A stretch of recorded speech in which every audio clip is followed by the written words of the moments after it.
dari 73 kelompok yang menekankan poin ini dan berani terang-terangan menegaskan hal ini. Sementara mungkin kelompok-kelompok lain melihat ini adalah bentuk penjilatan, kehinaan, menjilat penguasa dan lain-lain dengan tuduhan mereka. Tapi Ahlus Sunnah justru ini usul akidah yang kita tegaskan dari zaman ke zaman.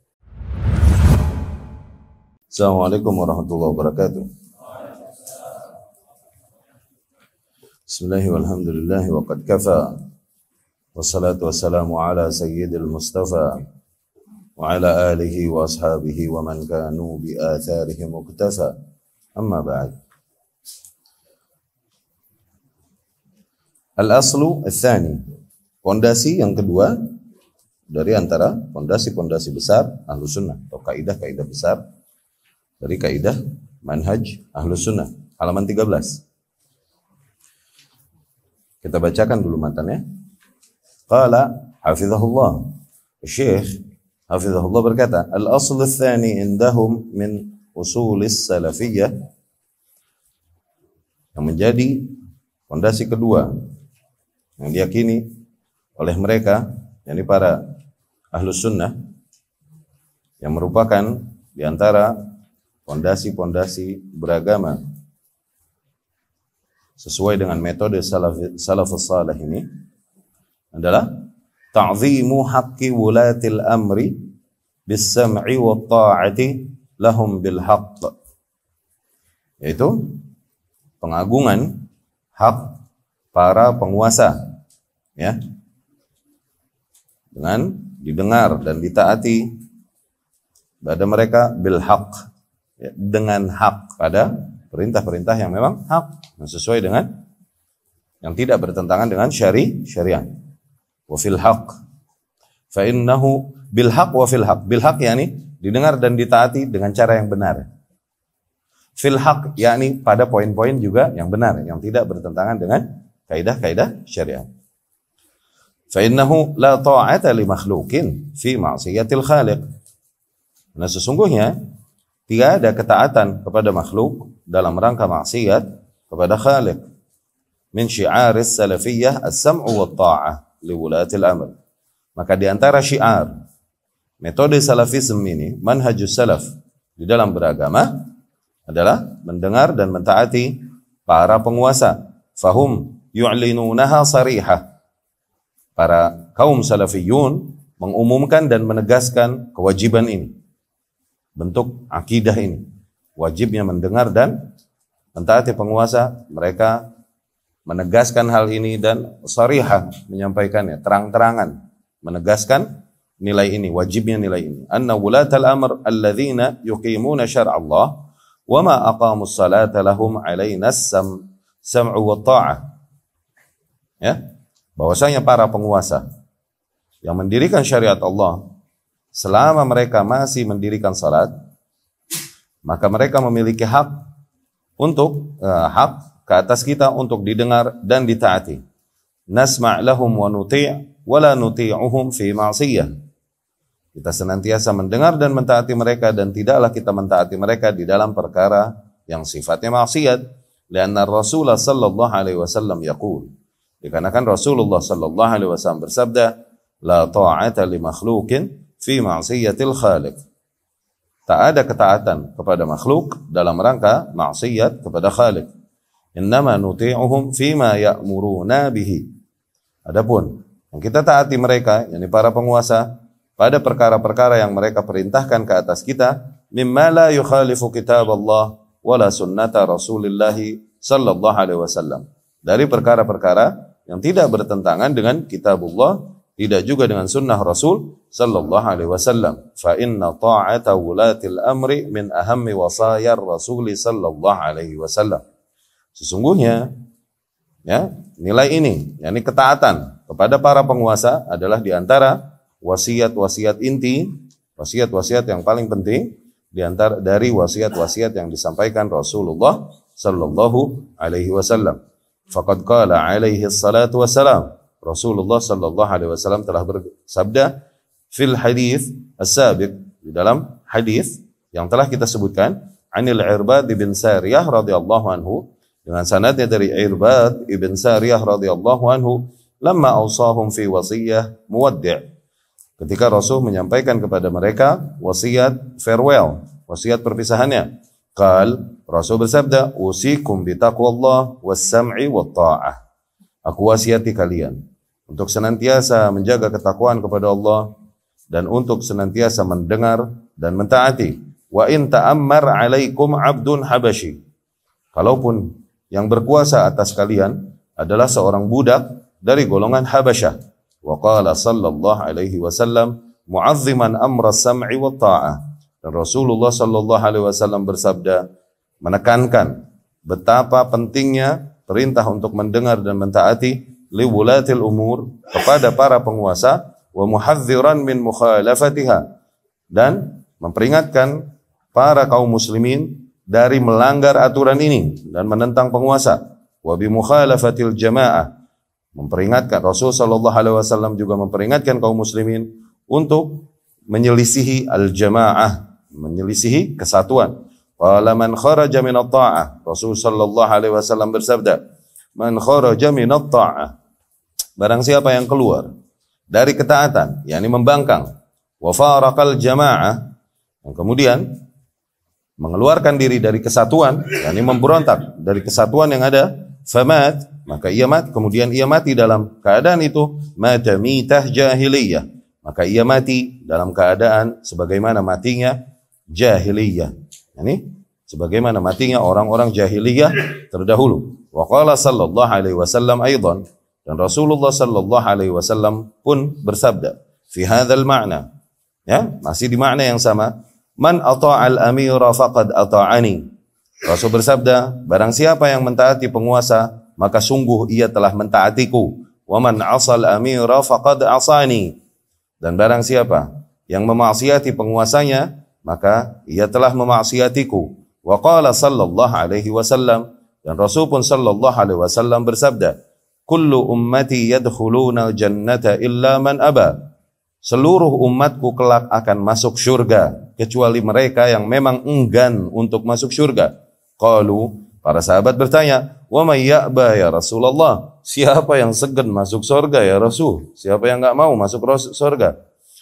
Rasul pun bersabda, man ata'ani dakhala jannah. Yang mereka, barang siapa yang mentaatiku, maka mereka yang masuk syurga. Wa man asani faqad aba, dan barang siapa yang memaksiatiku, yakni mengkhilafi perintahku, merekalah hakikatnya orang-orang yang enggan, menolak untuk masuk syurga. Faminal haditsaini yasirul ma'na, maka dari kedua hadis tersebut dapat kita simpulkan sebuah makna. Penting lihat. Dari kedua hadis tersebut, maka kita dapat simpulkan sebuah makna. Man ata'al amir ata'ar rasul. Barang siapa yang telah mentaati penguasa, maka dengan itu ia telah mentaati Rasul sallallahu alaihi wasallam, dakhalal jannah. Dengan itu layaklah ia masuk syurga. Wa man 'asal amir, dan barang siapa yang memaksiati penguasa, 'asar rasulan. Dengan itu ia telah memaksiati Rasulullah sallallahu alaihi wasallam, aba dukhulal jannah, berarti ia enggan atau menolak untuk masuk syurga. Fasyiaruhum ahlul hadits ta'zimu ta'ati wulatil umur. Maka syiar mereka, yakni para ahlus sunnah, ahlul hadis, senantiasa mengagungkan kewajiban untuk mendengar dan mentaati penguasa, wasam'i wa ta'ah lahum, wa tahdhir min mufaraqatil jamaah. Dan syiar para ahlul sunnah, para ahlul hadis juga terus memperingatkan manusia, mengingkari para manusia, memperingatkan para manusia dari tindakan-tindakan apapun yang sifatnya mufaraqatul jamaah, memisahkan diri dari kesatuan, membangkangkah, memberontakkah dari penguasa yang ada, wa ayyu surah min suwaril iftiraq, ya, dan dari segala bentuk, dari bentuk-bentuk perpecahan dari kesatuan yang ada, wal ikhtilaf, dan perselisihan anil jamaah, ya. Senantiasa kaum muslimin ahlus sunnah dari zaman ke zaman selalu menekankan kewajiban hal ini untuk sabar, dengar dan taati penguasa, dan terus memperingatkan manusia dari tindakan-tindakan apapun yang bentuknya menyelisihi, membangkang, apalagi memberontak kepada penguasa, bentuknya seperti apapun. Hadza syi'aruhum, demikianlah syiarnya para ahlus sunnah. Yukhalifuna bihil khawarij wa yukhalifuna bihil murji'ah wa yukhalifuna bihi ahlal ibtida', fa inna kulla ahlil bid'ah ma'alu amrihim ilal khuruj. Demikianlah akidah dan syiar Ahlus Sunnah yang membedakan mereka dari kelompok-kelompok lain dari para Ahlul Bidah. Yakni dari 73 kelompok. Dari 73 kelompok. Yang menekankan poin ini cuma Ahlus Sunnah. Dari 73 kelompok. Yang menekankan poin ini dan berani terang-terangan menegaskan hal ini. Sementara mungkin kelompok-kelompok lain melihat ini adalah bentuk penjilatan, kehinaan, menjilat penguasa dan lain-lain dengan tuduhan mereka. Tapi Ahlus Sunnah justru ini usul akidah yang kita tegaskan dari zaman ke zaman. Ya, dari zaman ke zaman para Ahlus Sunnah menegaskan hal ini. Dan dari ke zaman mereka dituduhlah para penjilat penguasa, para antek-antek penguasa, dan dengan tuduhan-tuduhan lain sebagaimana kita semua dengar juga tuduhan-tuduhan itu di zaman ini. Ya, bukan baru sekarang. Kenapa demikian? Karena kita dengan akidah ini kita mengkhilafi 72 kelompok yang lain. Ini di antara poin inti yang dengan itu kita mengkhilafi 72 kelompok yang lain. Ya. Demikianlah syiar Ahlus Sunnah. Yukhalifuna bihi, yang dengan ini kita menyelisihi akidahnya kaum Khawarij. Yukhalifuna bihi al-Murji'ah. Dengan itu kita menyelisihi akidahnya kaum Murji'ah. Wa yukhalifuna bihi ahlal ibtida'. Dan dengan ini kita menyelisihi ahlal ibtida'. yakni semua kelompok-kelompok yang menyimpang dari jalan sunnah. Fa inna kulla ahlal bid'ah. Karena sungguh setiap ahli bid'ah ma'alu amrihim ilal khuruj. Kelak akhir perkara mereka pada pemberontakan an wulatil amr. Pemberontakan dari para penguasa. Wa mizatu ahli sunnah wal jamaah mizatu salafiyah. Nah, maka keutamaan ahli sunnah wal jamaah ini, di dalam poin ini, adalah inilah yang menjadi kelebihan atau keutamaan pemahaman salafiyah ini, manhajus salaf ini. Ya. Ayyasiru ala ma kana alaihi Rasul sallallahu alaihi wasallam. Ya, ketika kita berjalan di atas jalan yang dimana Rasulullah sallallahu alaihi wasallam berjalan di atasnya, wassahabah, dan juga para sahabat berjalan di atasnya. Wa minha fi babis sam'i wa ta'ah. Di antara nilai-nilai tersebut adalah bab ini, bab mendengar dan mentaati penguasa, liwulatil umur wa tahdhir. Dan bukan hanya mentaati penguasa, juga melakukan sebaliknya, yaitu mengingkari dan memperingatkan manusia min mukhalafatihim, dari pembangkangan kepada para penguasa, awil khuruj, atau dari berontak atau memisahkan diri anil jamaah, dari kesatuan. Ya.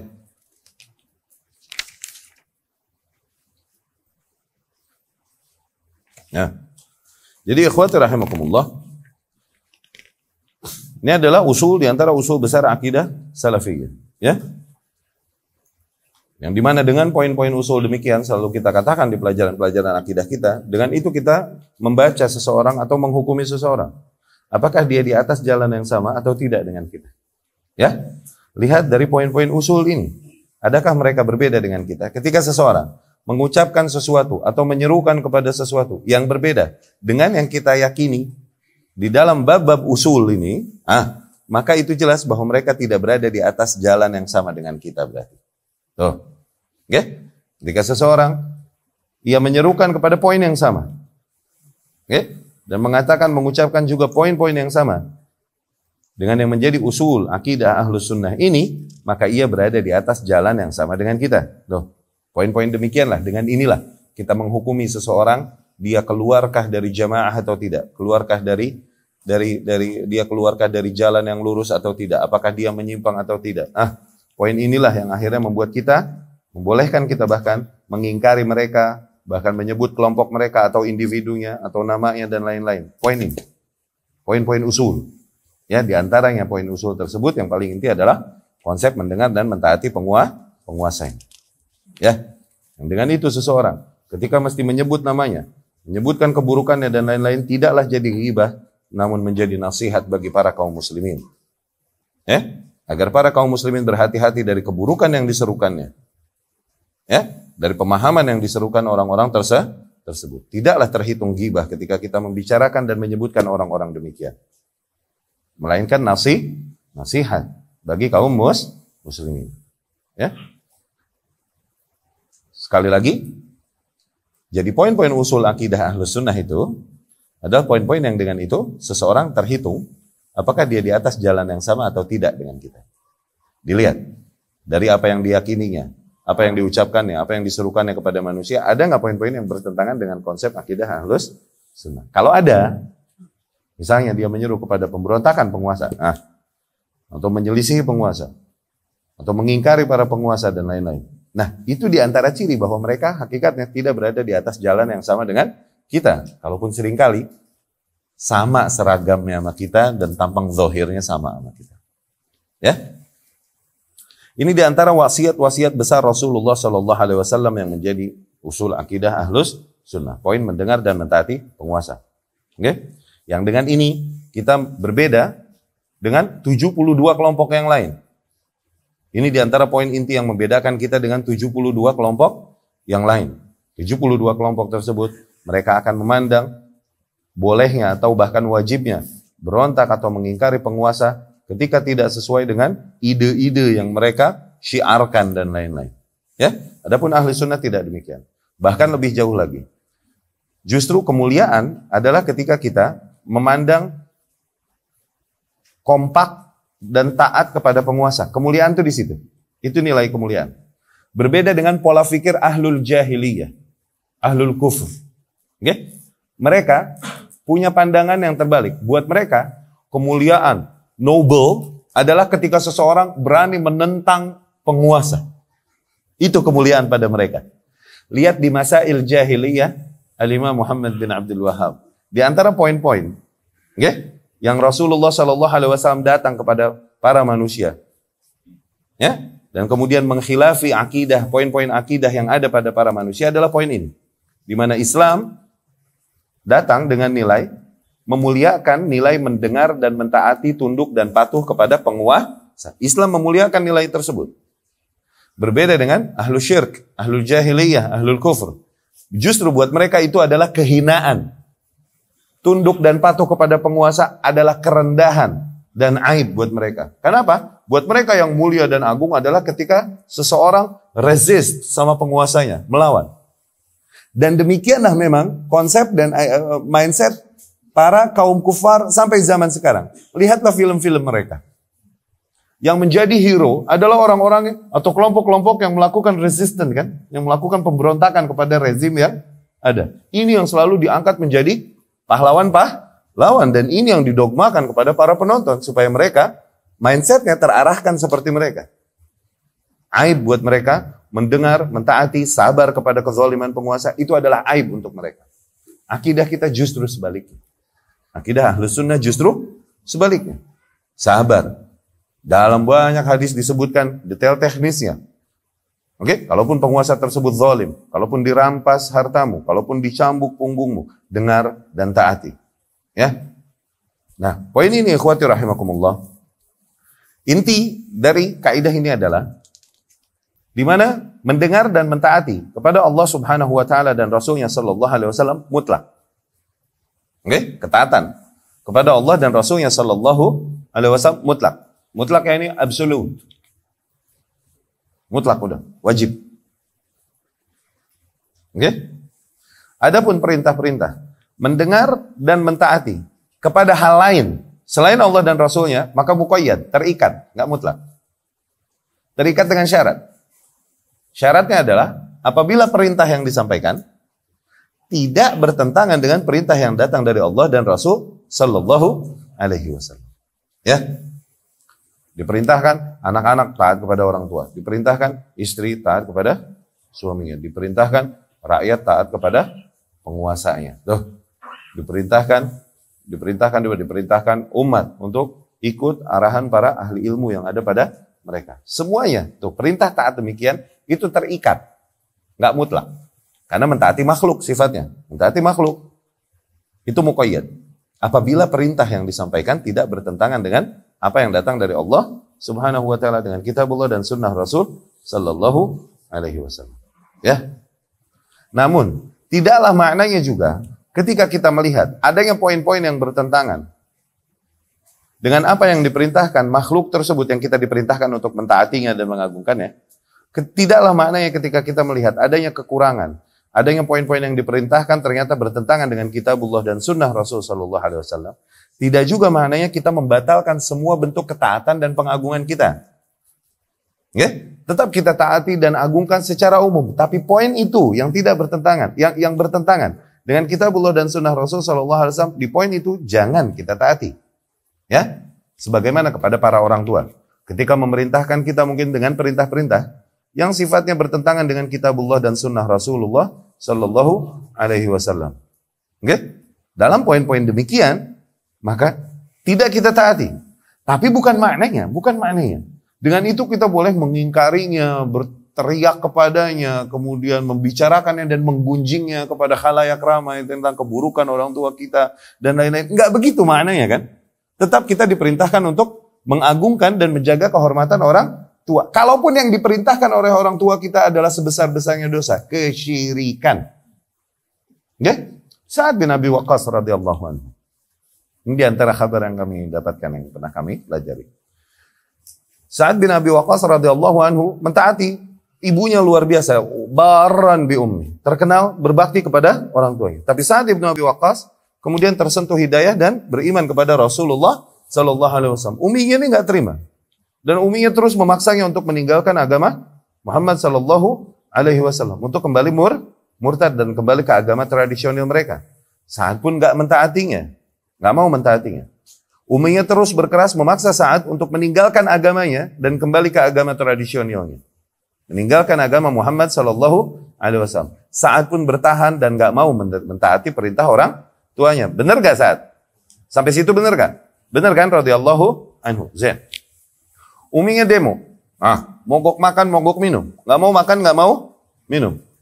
Uminya berkata kepadanya, "Lan akul wa lan ashrab." Aku tak mau tak makan, tak mau minum, katanya, hatta amut, sampai aku mati. Fatu'ayyar bi, sehingga kau dicela-cela dengan namaku. Oke? Sehingga para manusia memanggilmu, ya qatila ummi, wahai seseorang yang membunuh ibunya sendiri. Dia mogok makan, enggak mau makan, enggak mau minum. Saat terus membujuknya untuk makan dan minum dengan segala cara membujuknya. Kesian uminya kan? Oke? Sampai dikatakan bahkan Sa'ad pun memaksakan masuk makanan kepada ibunya dan lain-lain. Oke? Sampai pegel Sa'ad akhirnya radhiyallahu anhu dan dia berkata kepada uminya nih. Lihat sabatnya Sa'ad luar biasa. Sabat Sa'ad luar biasa. Dia enggak ditentang sama tetangganya, sama orang kaumnya atau sama kantornya. Tapi sama uminya, kebayang enggak? Hah? Wa asyaddul bala juhdul mahbub. Dan bala yang paling berat adalah ketika yang mengingkari kita adalah orang yang kita cintai. Itu asyaddul bala. Itu ujian-ujian yang paling besar. Ketika orang yang mesti bertentangan sama kita adalah orang yang Allah kita cintai mereka, kita hormati mereka. Tapi gimana dong? Hak yang aku yakini bertentangan dengan yang mereka sampaikan dan syiarkan. Gimana dong tuh? Itu asyaddul bala. Bala yang paling pahit adalah juhdul mahbub. Pengingkaran someone you love. Nih, kalau orang yang nggak kenal yang mengingkarimu, santai gak? Santai, well trained kita insya Allah. Bifadlillah. Tapi yang mengingkarimu adalah orang yang kau cintai. Aduh itu pedas. Nah demikianlah Sa'ad bin Abi Waqqas menghadapi pengingkaran siapa? Ibunya. Dan dia emang terkenal orang yang baran bi umi, yang berbakti kepada ibunya tuh. Berarti ada cinta yang besar kan? Tapi pegel Sa'ad lama-lama dia berkata, menegaskan akidahnya. Perhatikan perkataan Sa'ad. Ya? Kuli in syi'ti wa in syi'ti la takuli. Makan kalau kau mau. Kalau enggak mau juga jangan makan. Gituin sama Sa'ad radhiyallahu anhu. Lau kanat laki mi'atun nafs. Andai saja engkau wahai ibu punya 100 nyawa. 100 nyawa ya. Wa kharajat minki wahdah. Dan setiap nyawamu nih keluar dari dirimu satu persatu. Dan setiap keluar satu nih menyiksaku begini. Gitu. Dan stok nyawamu ada 100. Nih. Ma taraktu dina Muhammad. Sungguh aku tak akan pernah tinggalkan agamanya Muhammad. Sallallahu alaihi wasallam. Kuli in syi'ti wa in syi'ti la takuli. Kalau mau makan, kalau kagak serah. Gituin kata Sa'ad radhiyallahu anhu. Sampai akhirnya turun. Masya Allah nggak sahabatnya Sa'ad? Sahabat nggak? Masya Allah nggak? Terus turun ayat. Turun ayat nih, kasus itu. Yang ditegur siapa? Justru Sa'adnya. Wa in jahadaka ala an tusyrika bi ma laysa laka bihi ilm. Apabila mereka berdua menentangmu memaksamu untuk mempersekutukanku dengan sesuatu yang kau tak miliki ilmu atasnya, fala tuti'huma, maka janganlah taati mereka berdua. Wa sahibhuma fid dunya ma'rufa, tapi tetap treat them, perlakukan mereka di dunia dengan perlakukan yang ma'ruf, yang dibenarkan, yang baik. Yang ditegur justru saatnya radhiyallahu anhu. Karena apa? Karena kerasnya perkataannya kepada uminya. Yang ditegur justru saatnya. Pada saat benar gak? Saat. Tuh lihat. Kalau dosanya dosa syirik yang diperintahkan, aja kita tetap diperintahkan untuk bersabar dan mengagungkan orang tua, apalagi dosa yang diperintahkannya adalah dosa-dosa yang enggak lebih besar daripada kesyirikan. 11 itu jangan taatin, tapi bukan berarti maknanya boleh songong. Bukan. Nah, konsep ketaatan kepada makhluk semuanya begitu dah. Oke, ada ahli ilmu yang mengatakan, memfatwakan kepada kita sesuatu yang bertentangan dengan yang kita yakini. Apakah maknanya? Boleh kita mencela-celanya, memakinya? Oke, penguasa menerapkan, memerintahkan pada kita sesuatu yang kita yakini, yang bertentangan dengan apa yang kita yakini dari kitabullah dan dari sunnah Rasul sallallahu alaihi wasallam. Tapi apa maknanya? Boleh mencela-cela dan memaki penguasa, menggunjingnya dan kemudian menyebarkan kebencian di antara masyarakat terhadap penguasa? Atau mereka melakukan sesuatu hal-hal yang sifatnya mungkar, hal-hal yang sifatnya maksiat dan lain-lain. Bahkan mungkin hal-hal yang sifatnya kufur yang mereka lakukan, tapi masih terdapat banyak mawani', penghalang-penghalang bagi mereka untuk dikafirkan. Penguasa di zaman Al-Imam Ahmad bin Hanbal rahimahullah, ya akhi, perhatikan. Apa yang dia paksakan kepada para masyarakatnya? Maksiat ya ini? Disuruh makan riba? Atau disuruh judi? Disuruh minum khamar? Maksiat yang diperintahkan? Atau kufur? Disuruh bilang Al-Quran makhluk? Gedean mana maksiat sama kufur? Tapi apakah Imam Ahmad bin Hanbal mengkafirkannya? Tidak. Kenapa? Ada mawani', ada penghalang-penghalang pengkafiran. Di mana penguasa ini, orang-orang yang sekitarnya ini yang ngeburemin pikiran dia. Ibnu Abi Duat dan lain-lain itu dikafirkan oleh Imam Ahmad rahimahullah. Tapi penguasa ini dikasih uzur masalah sama Imam Ahmad rahimahullah. Kalaupun dia diazab, disiksa. Yang dipaksakan kekufuran. Tapi tetap dia menyeru kepada sabar, dengar, dan taati.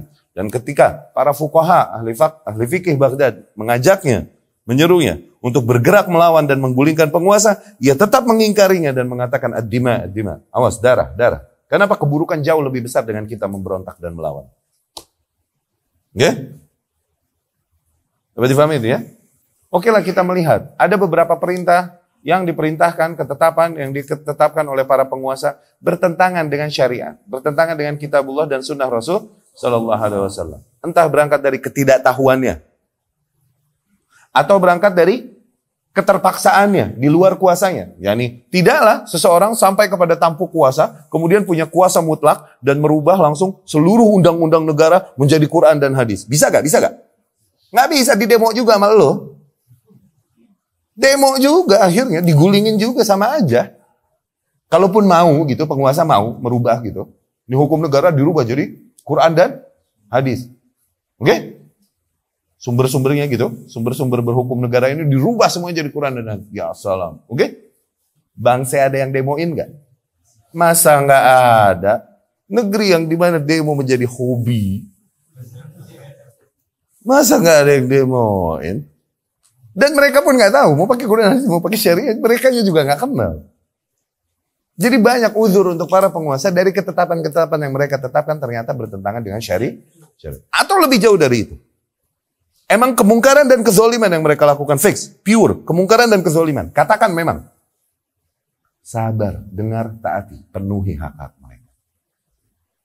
Ya? Penuhi hak-hak mereka untuk sabar, disabarin, didengerin, dan ditaati. Ya, ini yang bedain kita sama kelompok lain, ini, poin ini udah. Di antara poin besarnya tuh, ini poin ini. Dan itu jadi kifarat ya, jadi kifarat besar. Bagi masyarakat muslimin yang hidup di bawah negeri, yang akhirnya qadarullah pemerintahnya, katakan menzolimi mereka dan lain-lain, dan mereka tetap bersabar, mendoakan kebaikan kepada penguasa dan lain-lain, kifarat itu, kifarat besar. Sebagaimana sabarnya seseorang yang dizolimi, kifarat gak? Kifarat. Nah, doakan kebaikan. Gak ada cara lain, gak ada jalan lain. Dan ini bentuk keimanan kita juga pada qadar. Ini telah kita jelaskan juga sering berulang-ulang. Kenapa kita Ahlus Sunnah selalu menekankan kewajiban untuk mendengar dan mentaati penguasa? Dari dua sisi, baik dari sisi akidah ataupun dari sisi fikih, kita menekankan hal ini. Dari sisi akidah, karena gimana pun penguasa yang Allah jadikan adalah bentuk takdir Allah Subhanahu wa taala. Dan Allah menentukan takdir ini berangkat dari kesempurnaan sifatnya, Dia yang Maha Tahu, Maha Adil, Maha Bijaksana, Maha. Gitu kan? Dari situ Allah tentukan pemimpin yang tepat untuk rakyat yang layak. Demikian emang dari zaman dulu.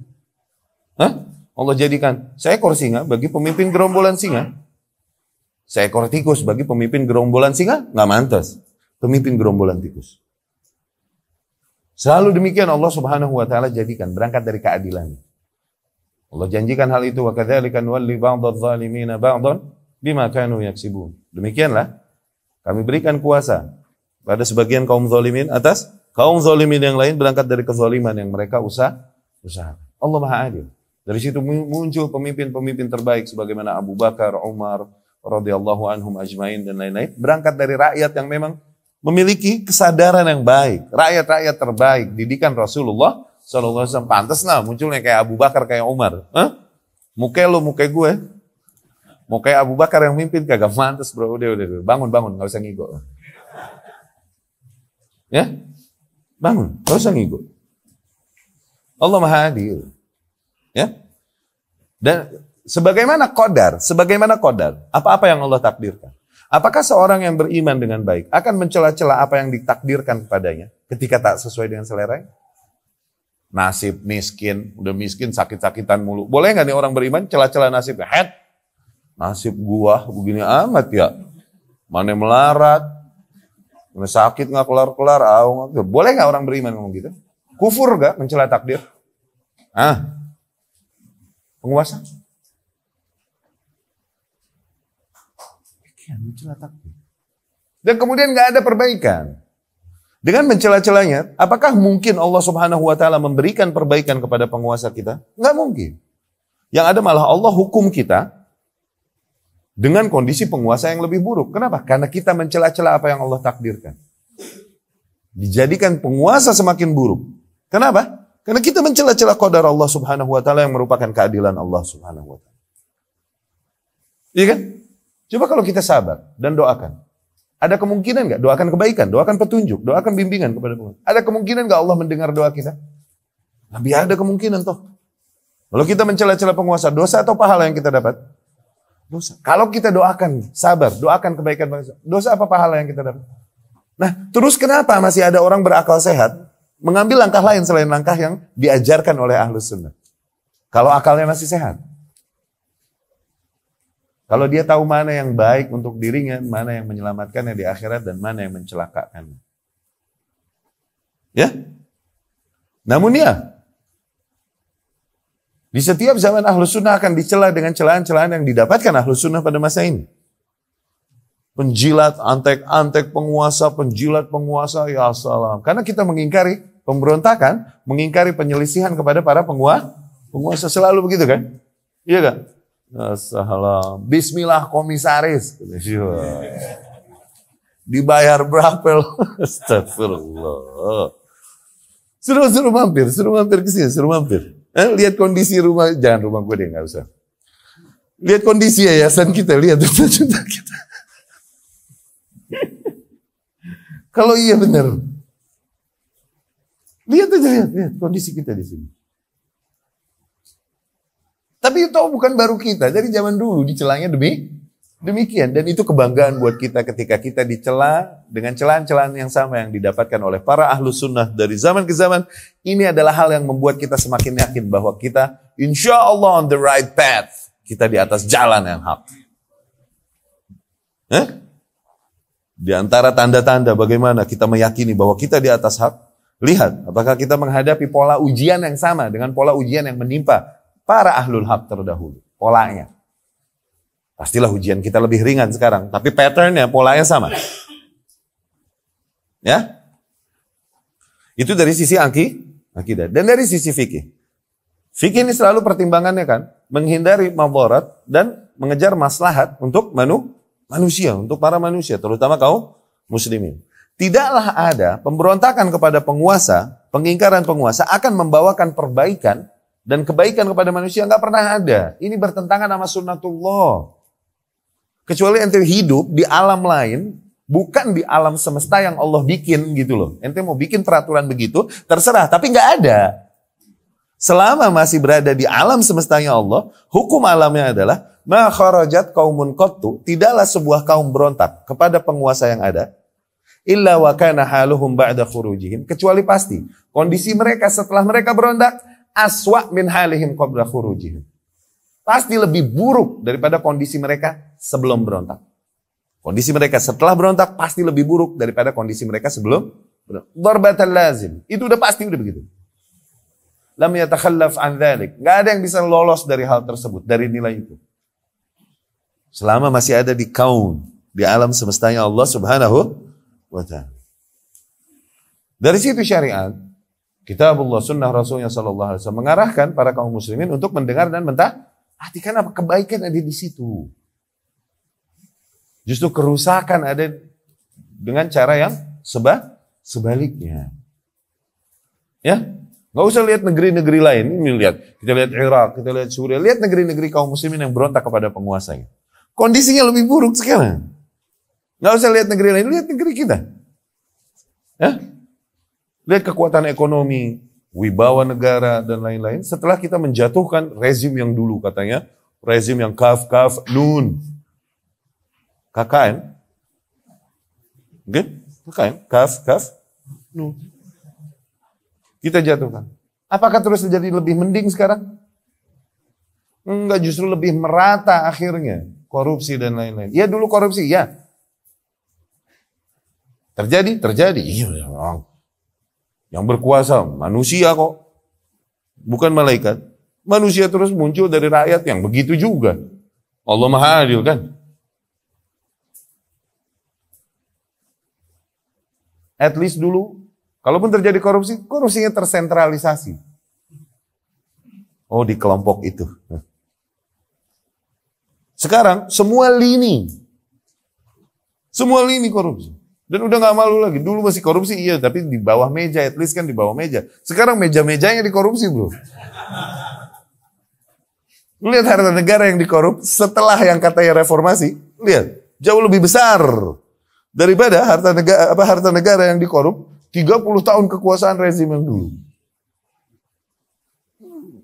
Dan ini diakui oleh para tokoh-tokoh negara dalam pernyataan-pernyataan yang ungkapan-ungkapannya. Ya, jadi demikian konsep kita ini datangnya dari Rabb, bro, dari Allah Subhanahu wa ta'ala, dibawakan oleh Rasulnya sallallahu alaihi wasallam. Jangan pernah kau ragu bahwasanya konsep itu adalah konsep yang paling hak dan paling membawakan kebaikan untuk manusia.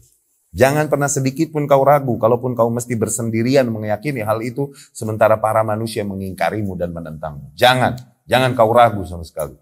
Bertahan di atas hal itu, karena ini adalah jalan di antara jalan-jalan petunjuk. Alaika biturukil huda.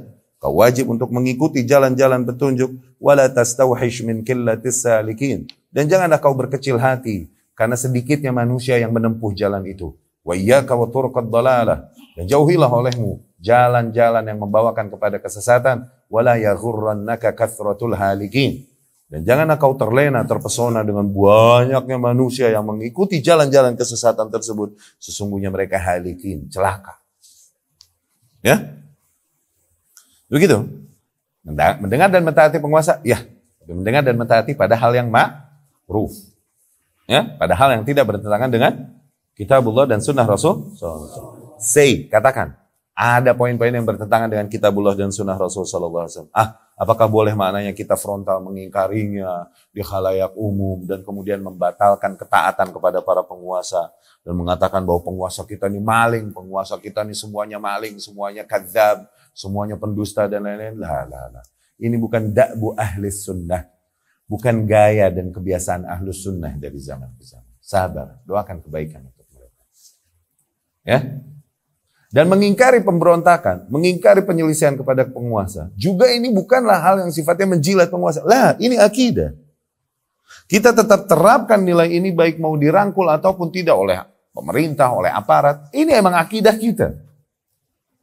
Terus kita ingkari gerakan-gerakan pemberontakan dan penyelisihan kepada para penguasa. Karena ini akidah kita dari zaman ke sana.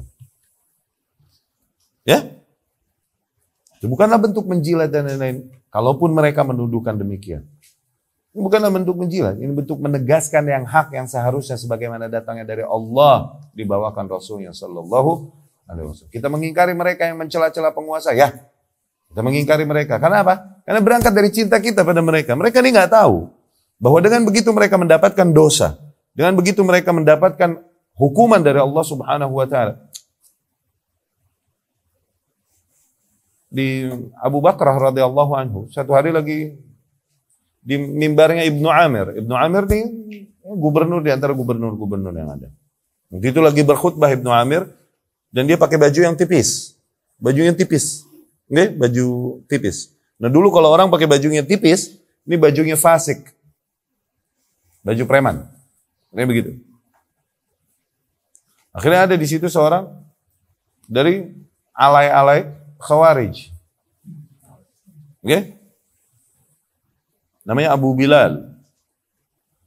Nyeletuk nih dia nih. Unzuru ila amirina. Lihat tuh. Amir kita. Yani governor kita nih. Wali kota kita. Anything. Lihat tuh. Yalbath thiyab al-fussaq. Dia pakai bajunya. Baju-baju orang fasik. Dan di situ ada Abu Bakrah radhiyallahu anhu. Muridnya Rasul Sallallahu Alaihi Wasallam. Ulama pada masa itu. Tempat mengambil ya. Apa yang dilakukan Abu Bakrah? Memuji dan menyanjungnya ini. Masya Allah. Ente ini Masya Allah. Mengatakan yang hak. Begitu kah? Enggak. Nah, dia bilang, uskut, diam kau. Fa inni sami'at. Karena sesungguhnya aku dengar sendiri. Rasulullah Sallallahu Alaihi Wasallam yaqul. Rasul Sallallahu Alaihi Wasallam bersabda, man ahana sultanallah, ahanahullah. Barang siapa yang mencela-cela penguasa. Ini penguasa yang Allah takdirkan, Allah jadikan. Maka Allah akan menghinakannya. Allah menghinakannya gampang. Dibongkar aibnya sama Allah Subhanahu Wa Taala jadi udah. Ya kan? Dari situ kita mengingkari tindakan-tindakan demikian. Jangan sampai Allah hukumkan kita dengan apa yang layak kita dapatkan karena kekeliruan yang kita lakukan. Kan begitu kan?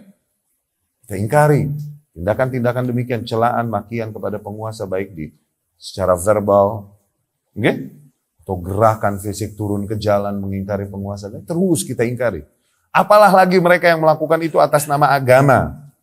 Dengan nama agama mengingkari penguasa. Dengan nama agama mencaci maki penguasa. Dengan nama agama memberontak kepada penguasa. Dengan nama agama mengangkat senjata melawan penguasa. Ini lebih ngaco lagi. Akhirnya awam kaum muslimin melihat ini bentuk agama. Ya terus kita peringatkan manusia. Jangan sampai.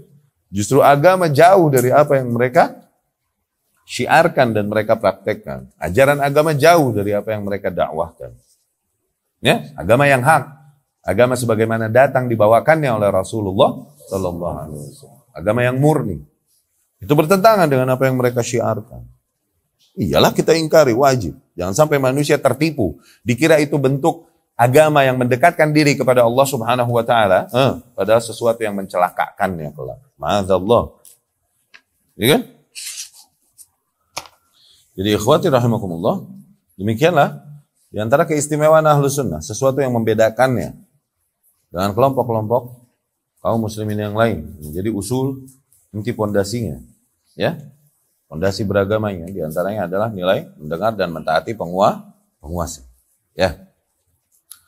Semua qala hafizahullah, kemudian Syekh hafizahullah berkata, wa hum fi dzalik, dan mereka yakni para Ahlus Sunnah, para salafiyun di dalam hal tersebut yamtathiluna hadits Rasulullah sallallahu alaihi wasallam. Mereka merealisasikan nilai yang terdapat di dalam hadis Rasul sallallahu alaihi wasallam alladzi jaa 'anil Hudzaifah, yang datang dengan riwayatnya dari Hudzaifah ibnul Yaman radhiyallahu anhu.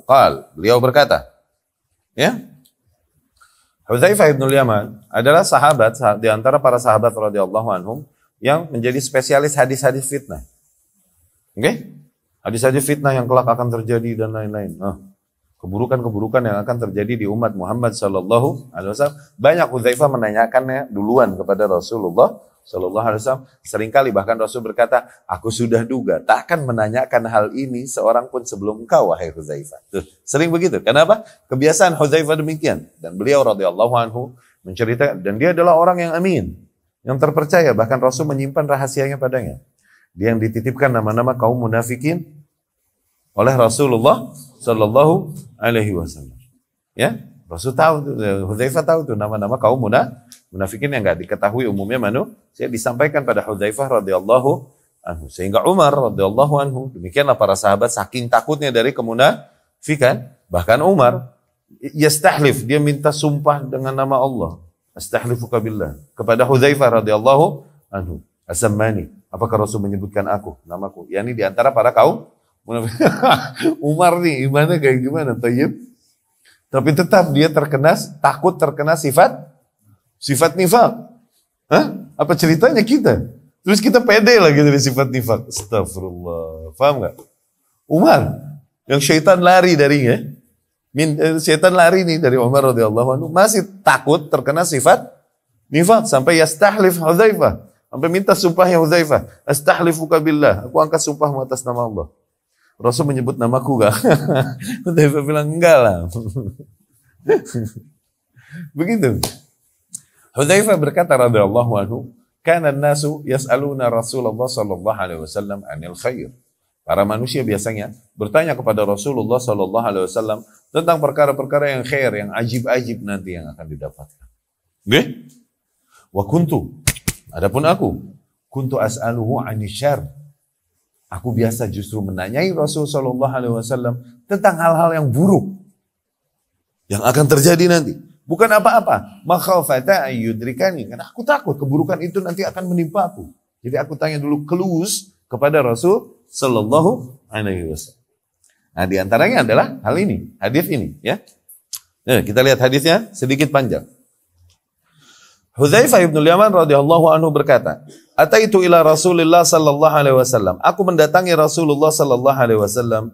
Wal hadis, dan hadis ini akhrajahu Muslimun fi sahihi, diriwayatkan Imam Muslim di dalam sahihnya. Qal, ataitu ila Rasulillah sallallahu alaihi wasallam, aku mendatangi Rasul sallallahu alaihi wasallam faqultu, dan aku pun bertanya kepada Rasul, ya Rasulullah, kunna fi jahiliyatin wa syarr. Ya Rasulullah, dulu kita berada dalam kondisi jahiliyah dan dalam keburukan. Jahiliyah apa? Ini kita mengalami era sebelum kau diutus. Jahiliyah, ingat ya definisinya ya. Dan dalam keburukan, yakni kesyirikan dan rusaknya moral. Ya. Fa'atallahu bihadzal khair. Kemudian Allah mendatangkan kebaikan ini, yakni mengutusmu, menurunkan kitabnya dan membawakan petunjuk dan perbaikan ini.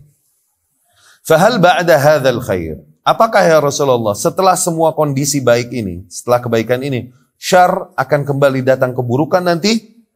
Faqal, Rasul berkata sallallahu alaihi wasallam, na'am, iya, kelak akan kembali keburukan. Faqal, Hudzaifah pun berkata, fahal ya Rasulullah, fahal ba'da hadza syarr, nanti setelah keburukan tersebut yang terjadi, khairun, akan kembali datang lagi kebaikan ya Rasulullah? Ya. Faqala Rasul sallallahu alaihi wasallam, maka Rasul pun sallallahu alaihi wasallam bersabda, na'am, ya, akan kembali lagi kebaikan. Ala dakhan, tapi kebaikan yang nanti kembali ala dakhan. Enggak, ala dakhan berasap, yakni foggy. Burem. Ada kebaikan tapi burem. Ya? Burem, enggak clear. Ya?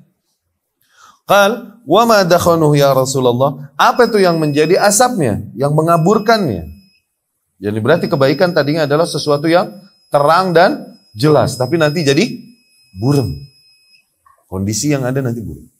Apa itu yang bikin burem ya Rasulullah? Apa asapnya? Yani apa kabutnya nih yang bikin burem? Qal, Rasul berkata, aqwamun yahtaduna bighairi hadyi wa yastannuna bighairi sunnati. Kaum-kaum yang yahtadun bighairi hadyi, mereka mengambil petunjuk bukan petunjukku. Yastannun, mengambil sunnah bukan sunnahku. Ya? Qal, Hudzaifah berkata, ya Rasulullah, hal ba'da hadzal khair? Apakah setelah kebaikan tersebut nanti ya Rasulullah, kebaikan yang udah mulai foggy, berkabut, Okay? Apakah setelah kebaikan itu nanti ya Rasulullah, syar akan kembali lagi keburukan nanti? Faqala sallallahu alaihi wasallam, Rasulullah sallallahu alaihi wasallam berkata, "Na'am, ya, akan kembali lagi keburukan." Ay anna ba'da hadzal khair alladhi ala dakhan, maknanya adalah setelah kondisi kebaikan tersebut kembali kepada umat, kebaikan yang berasap tadi, yang kabur tadi, yang buram, syar akan kembali keburukan. Ma huwa? Qala, apa itu? Ya Rasulullah, apa itu keburukan yang akan kembali lagi nanti ya Rasulullah? Qala Rasulullah sallallahu alaihi wasallam,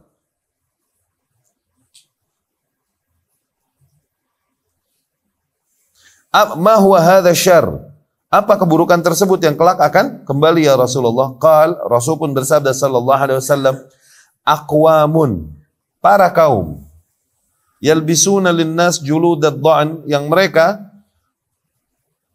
berpakaian, yakni menghadapi para manusia dengan pakaian dha'n, dengan pakaian kambing, dengan pakaian domba. Wa qulubuhum, tapi hati mereka qulubudz dzi'ab, hakikatnya adalah hatinya serigala. Kaum-kaum yang menampakkan dirinya kepada manusia, okay, berbulu kambing, okay, seolah-olah tidak berbahaya, ya. Tapi hati mereka hakikatnya hati serigala. Wa fi riwayah, dan di dalam riwayat lain qal, Rasul bersabda sallallahu alaihi wasallam, du'atun ala abwabi jahannam, para penyeru yang menyeru manusia kepada abwab jahannam, pintu-pintu neraka.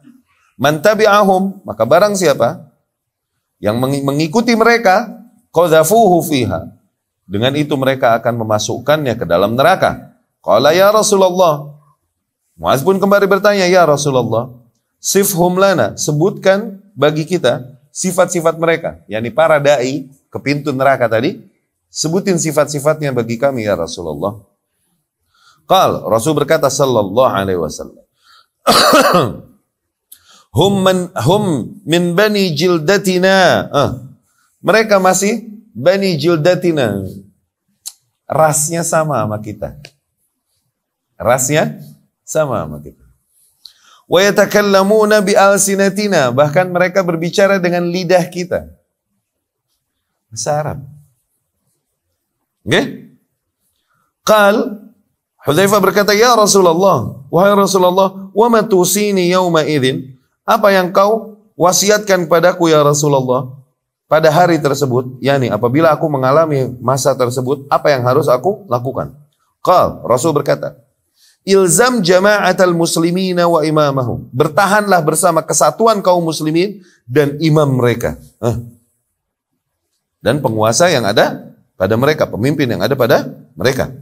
Qal, Hudzaifah pun berkata, ya Rasulullah, fa in lam yakun lil muslimina jama'atun wala imam, apabila pada masa tersebut nanti para kaum muslimin enggak ada kesatuan pada mereka dan enggak ada pemimpin juga yang ada pada mereka, ini enggak ada kesatuan yang menyatukan mereka ya Rasulullah, kalau kondisinya kayak begitu nanti gimana? Qal, Rasul bersabda, i'tazilil firaqa kullaha, tinggalkanlah semua kelompok-kelompok tersebut kalau begitu. Walau anta'udda ala asli syajarah, kalaupun kau harus jadi bersendirian dan bertahan menggigit akar pohon, gigit akar pohon, ya ini sendirian benar, nggak ada kelompok, ya nggak ada kelompok yang kau mengafiliasikan dirimu kepadanya. Kalaupun kau harus bertahan menggigit akar pohon, demikianlah wasiat Rasul sallallahu alaihi wasallam kepada Muadz, ila antamut, sampai kau mati, sampai kau mati. Aqul, maka aku katakan, hadzal haditsul azim, hadis yang agung ini, bayyana fihi Rasul sallallahu alaihi wasallam, di sini Rasul sallallahu alaihi wasallam menjelaskan, azama wa khuturah as-sam'i wa ta'ah, betapa besar dan agungnya nilai untuk mendengar dan mentaati, wa khuturah al-jamaah, dan betapa pentingnya menjaga kesatuan. Fahathana 'ala as-sam'i wa ta'ah, bahkan Rasulullah SAW mendorong kita, menasihati kita untuk tetap bertahan, mendengar dan mentaati, wa hadzarana min mufaraqatil jamaah, dan memperingatkan kita dari menyelisihi al-jamaah, menyelisihi kesatuan, memisahkan diri dari kesatuan umat. Wa bayyana annaha sabilal hidayah, dan Dan Rasul menjelaskan bahwasanya itu adalah jalan petunjuk, wasabil al-ismah. Ya, jalan petunjuk adalah dengan bertahan bersama kesatuan kaum muslimin di bawah penguasa mereka. Itulah jalan petunjuk. Dan itulah jalan ismah min a'immatid dhalal. Agar kita bertahan, yakni agar kita terlindungi dari a'immatid dhalal, dari para imam-imam yang menyerukan kesesatan, dari para pemuka-pemuka yang menyerukan kepada kesesatan. Alladzina man tabi'ahum yakdhifunahu fi jahannam. Yang di mana? Barang siapa yang mengikuti imam-imam tersebut niscaya mereka akan memasukkannya ke dalam neraka. Ma'adzallah. Ya. Ini hadis di antara clues akhir zaman yang akan terjadi. Disabdakan oleh Rasulullah sallallahu alaihi wasallam. Lengkap. Hadis-hadis fitnah itu lengkap. Para sahabat berkata, "Mata Rasulullah sallallahu alaihi wasallam wa ma ta'ir yaqlib janahihi fis sama' illa walana minhu ilm." Kalau enggak salah Abu Darda radhiyallahu anhu. Kalau enggak salah. Rasul sallallahu alaihi wasallam meninggal atau tarakana meninggalkan kita dan tidaklah seekor burung pun mengepakkan sayapnya di langit kecuali pasti kita punya informasi tentang hal itu dari Rasulullah sallallahu alaihi wasallam. Segitu lengkapnya petunjuk yang datang dari Rasul sallallahu alaihi wasallam. Apalagi permasalahan-permasalahan besar yang menyangkut dengan stabilitas umat dan keamanan umat demikian. Petunjuk-petunjuk keselamatan pasti telah disampaikan oleh Rasulullah sallallahu alaihi wasallam dan itu adalah bentuk kesempurnaan hidayah yang Allah Subhanahu wa taala bawakan melalui Rasulnya sallallahu alaihi wasallam. Ya. Lihat, di mana nanti akan berulang-ulang. Taib kebaikan, kemudian merata lagi keburukan, ntar muncul lagi kebaikan, kemudian merata lagi keburukan. Demikian terus kan? Ala dakhan. Kebaikan ketika disebut ala dakhan, yakni apa? Nanti akan ada orang-orang yang dikira manusia, mereka berada di atas sunnah Rasul sallallahu alaihi wasallam, berada di atas petunjuk Rasul sallallahu alaihi wasallam. Namun hakikatnya tidak demikian. Tuh burem. Hakikatnya tidak demikian. Ya, itu maksudnya kebaikan ala dakhan. Burem. Oke? Burem ini pastilah syubhat. Pastilah syubhat, pasti. Ya, yang membuat manusia akhirnya salah menilai, salah mengambil kesimpulan dan akhirnya salah mengambil langkah. Oke? Dan lihatlah, nanti kebaikan keburukan di antara keburukan besar adalah di mana munculnya dai-dai ke arah pintu neraka. Dai-dai yang menyeru manusia kepada pintu neraka. Yang mentaatinya, mengikuti seruannya, justru akhirnya dengan itu dia masuk neraka. Tuh. Sebutkan sifatnya bagi kita ya Rasulullah. Mereka sifatnya juga bisa sangat meyakinkan manusia bahwa mereka di atas kebenaran. Mereka gennya sama, lidahnya sama kita. Tuh. Manusia udah yakin aja kalau gen itu lidahnya jago begitu. Waduh, udah. Lalu pakai udang-udang.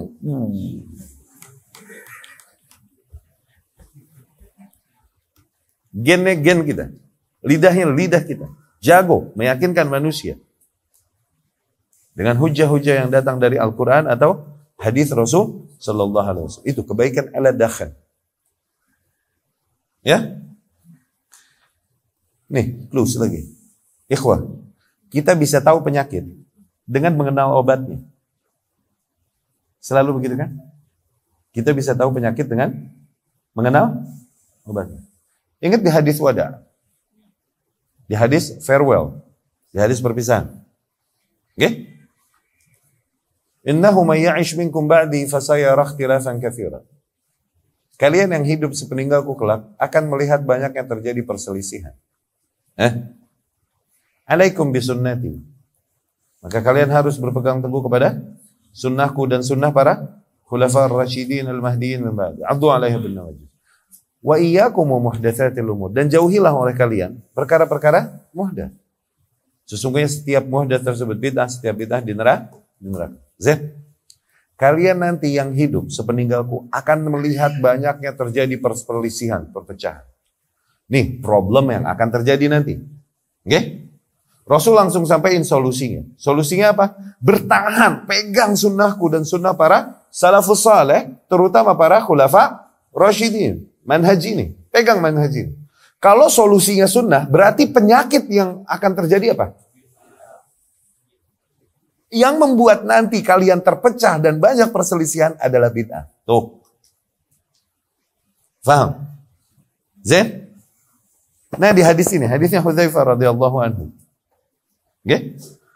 Banyak nanti para imam-imam yang menyeru kepada pintu neraka. Du'at ala abwabi jahannam. Thayyib ya Rasulullah. Perintahmu apa kalau kita mengalami masa itu? Perintahmu apa ya Rasulullah? Disebutin obatnya sama Rasul. Bertahanlah bersama kesatuan kaum muslimin. Berarti imam tersebut menyeru kepada apa? Faham? Menyeru kepada pemberontakan dan pemisahan jamaah kaum muslimin. Tuh, imam itu kerjanya. No. Buktinya solusinya apa? Solusinya sabar bertahan bersama jamaah kaum muslimin. Kita mengenal penyakit yang terjadi dengan mengenal obatnya. Bisa begini. Solusinya adalah bertahan bersama jamaah kaum muslimin. Berarti permasalahan yang nanti terjadi adalah perpecahan dari jamaah kaum muslimin. Jamaahnya jamaah umum, jamaah yang berada di bawah satu kepemimpinan, atau jamaah diniyah, jamaah agama. Jamaah umum tentunya. Ya. Jadi di antara syiar-syiar inti mereka yang menyeru kepada pintu neraka adalah ketika mereka menyeru kita untuk mengingkari, bahkan menyelisihi, bahkan lebih jauh lagi memberontak kepada para penguasa. Mereka itu yang menyeru ke pintu jahanam. Makanya solusinya sabar bertahan bersama kesatuan kaum muslimin. Tuh. Na'rif ad-da' min ad-dawa. Kita bisa mengenal penyakitnya apa ya? Dari mana? Dari solusinya, dari obatnya apa? Ya? Demikian petunjuk yang datang dari Rasulullah sallallahu alaihi wasallam. Baik, itu al-aslu ats-tsani. Alhamdulillah, semoga dapat difahami.